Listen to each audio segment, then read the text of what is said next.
Salah satu cara paling praktis menghasilkan suatu hal yang baru itu ya dengan mencampur dua hal yang sudah ada sebelumnya. Kalau bisa yang saling tidak berhubungan. Manusia plus kuda misalnya, udah biasa. Tapi kan mungkin bisa begini, atau begini, atau begini, atau yang lainnya. Oke, guys, kali ini saya mau coba bikin satu fan art gabungan antara Uzumaki karya Junji Ito dan karakter SpongeBob. Saya suka komik Junji Ito walau telat banget ya, baru baca beberapa serial dan belum selesai semua. Kalau SpongeBob saya suka udah agak lama. Sebenarnya kalau kita lihat kartun SpongeBob ini, dulu saya berpikir tidak terlalu cocok buat anak-anak.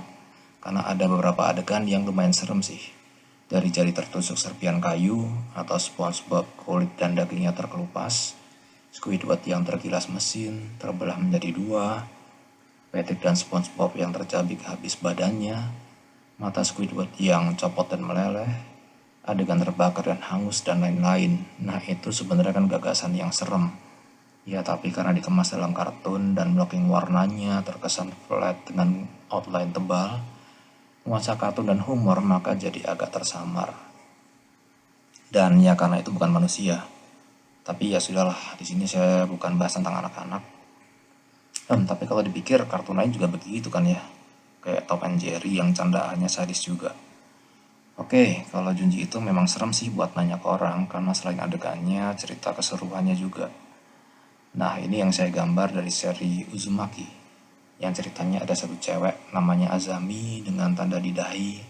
Lalu beberapa waktu kemudian tanda itu mulai berubah menjadi lubang. Spiral semakin lama semakin membesar dan lama-kelamaan menelan dirinya sendiri sampai habis. Nah, scene ini salah satu yang paling ikonik di komik Junji Ito. Setahu saya banyak sekali yang sudah bikin fan artnya. Jadi saya pikir gimana ya supaya fan art saya agak berbeda tapi tetap mudah dikenali sumbernya. Proses persiapannya tentu dengan mengumpulkan referensi dulu. Ini satu panel komik Junji Ito dan beberapa frame dari animasi SpongeBob. Link dan sumber referensi saya taruh di deskripsi ya guys. Lalu saya juga riset sedikit tentang Sponge. Kira-kira Sponge kalau di dunia nyata seperti apa. Setelah menemukan konsep gestur dan ekspresi yang dipilih, maka seperti biasa dimulai dari sketsa. Ini yang digambar figur SpongeBob full body. Lalu ekspresi dan gesturnya mencoba mendekati gestur Azami. Sama-sama adegan memegang topi di dadanya. Ekspresinya agak dingin dengan mata sayu. Lalu kalau kita perhatikan satu bola mata yang ada di pusaran, itu arah pandangannya sudah berbeda dengan mata sebelahnya. Yang satu melihat ke depan, yang lainnya seperti ke bawah. Atau tampak seperti itu karena kelopak mata atasnya sudah tidak ada. Nah, sketch gambar SpongeBob-nya saya coba buat lebih berbeda. Karena eksperimen, tentu pada saat pengerjaannya saya belum tahu pasti hasilnya akan seperti apa. Tentu ada serunya, ya ketimbang kita pas gambar udah tahu pasti hasilnya seperti apa. Memang sih, sudah ada gambaran tentang hasil dalam bayangan, tetapi sangat mungkin ada perbedaan di sana nanti kalau sudah jadi. Seperti biasa saya bikin gambar dimulai dari sketsa garis tipis dengan tinta hitam dan opacity antara 15%.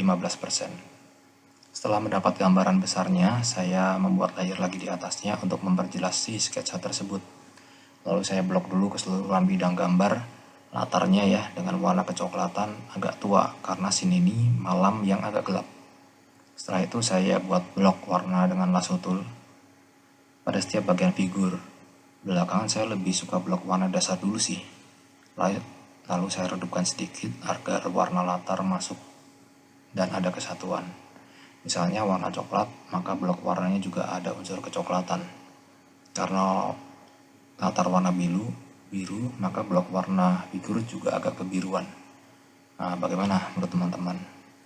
Lalu langkah berikutnya dengan menggunakan brush yang relatif besar ya untuk menambahkan detail dan mulai juga membuat gelap terang awal. Di sini sebaiknya kita sudah menentukan arah cahaya. Di gambar ini agak dari atas depan cahayanya kekuningan.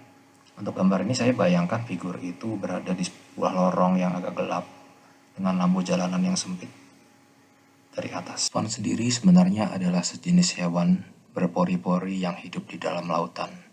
Mereka makan dengan cara menyaring air masuk melalui tubuhnya. Bentuk aslinya cukup beragam, tapi ada juga spons sintetis yang dalam keseharian kita.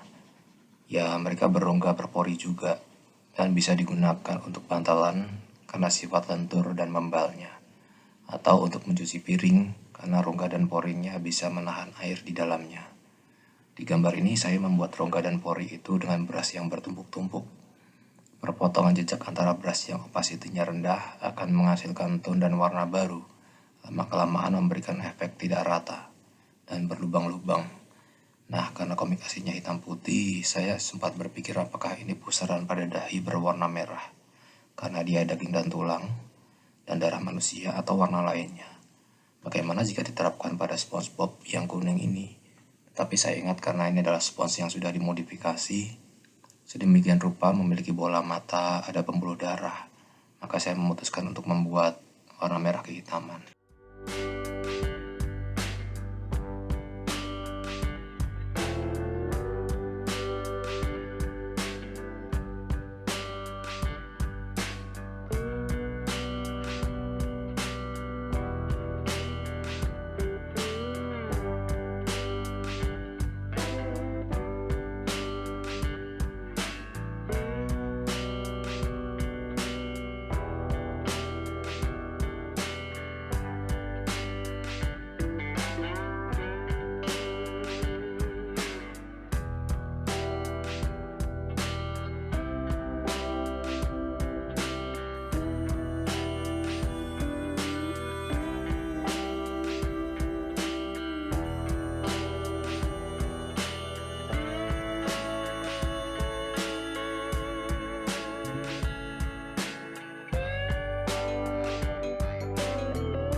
Oke guys, demikian yang bisa saya share kali ini. Jika ada kritik saran silakan ditulis. Terima kasih sudah mampir di channel ini dan sampai bertemu di video berikutnya.